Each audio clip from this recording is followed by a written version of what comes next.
Hej YouTube, i dag der vil jeg lave min første video.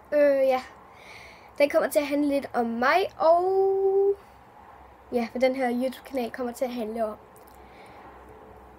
Ja, jeg ved godt, at mit hår sidder mega dårligt nu, men det er fordi, at jeg lige har haft krøller, og det var lidt svært at lige få reddet ud.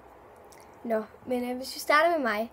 Jeg hedder Martine, og jeg er 12 år gammel. Jeg fylder snart 13. Jeg går til fodbold og BMX.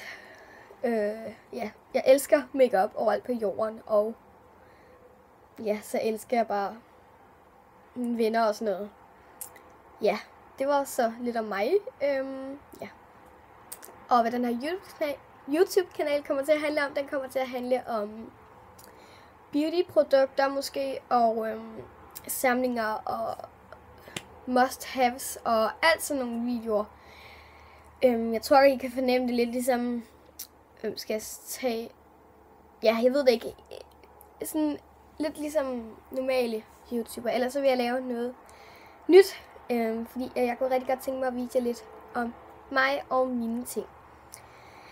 Ja, men jeg håber, det var nok sådan lige til at kunne starte med, så jeg lover jer, der kommer snart nogle nye videoer, hvis jeg kan sige det sådan, fordi nu det her er min første video, men ja, det kommer der vel nok, så hej!